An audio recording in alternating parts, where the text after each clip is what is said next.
Crusader Kings 3 was like for me I would even watched House of the Dragon of Game of Thrones.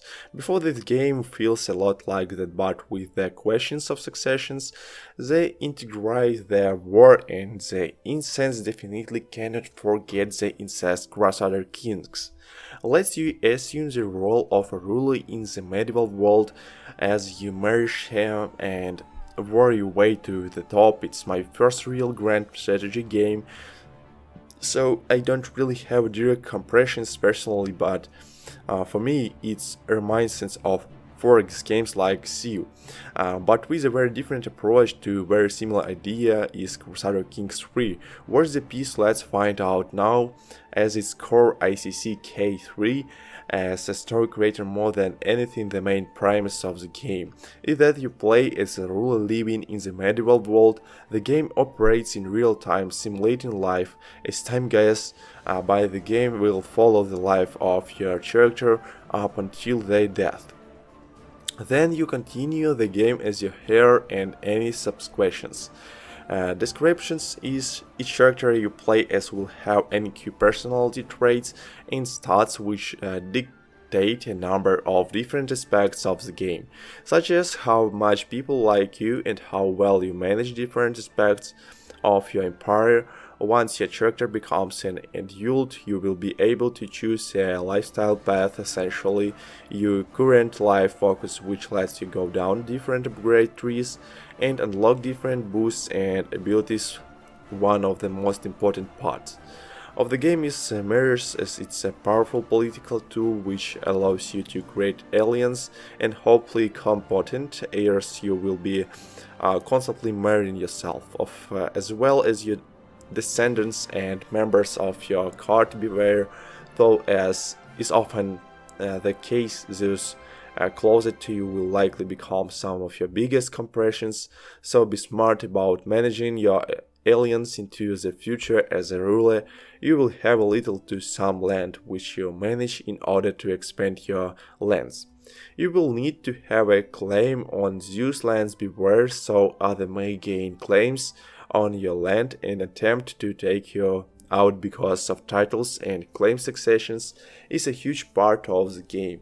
Upon your death, your heirs will split up your titles based on the law of the land. In most cultures, the land will be split evenly amongst your male children, at least until you get sweet properties. This until structure makes it so that you cannot just build up too easily and snowball into a massive empire early. And so from a gameplay perspective, I do think it makes some sense. It can also be really exciting to see if you can conquer enough land move up in tiers within your ruler's life, so that the kingdom you work so hard to build does not get split up by your children. However, I do find the system a little bit limiting in general. Getting to Zeus later interchance times does not really happen until pretty late in the game, but at least they do provide you some alternate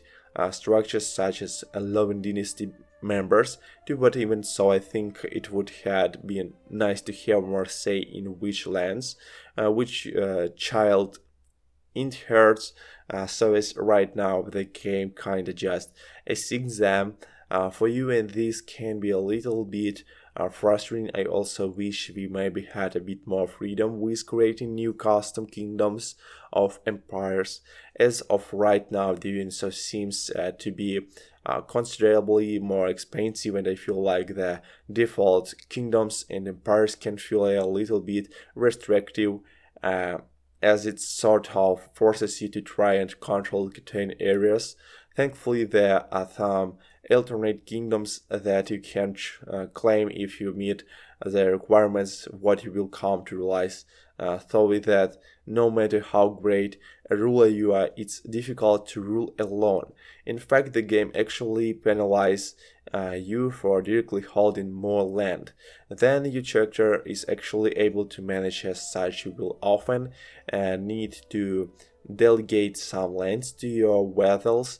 In exchange, these vassals will manage these lands, pay your tax, and provide levies. to your army. Be careful though.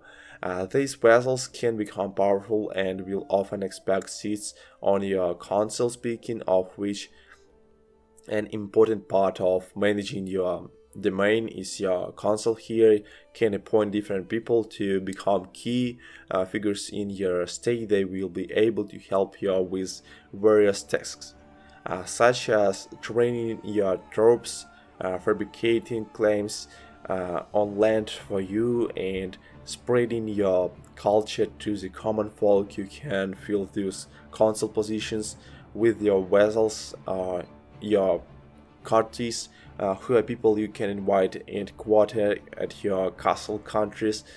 Important because not only can they help fill important halls, rules, but they can also become knights in your army, and you can also use them for their claims or marriage potential. So as you can tell, Crusader Kings is a lot about managing relationships. You will need to manage your relationships with your family, those under you and potentially those above you, as will thankfully there are a number of ways to manage your real life. So thanks for watching, subscribe to my channel and press like button on this video. Goodbye.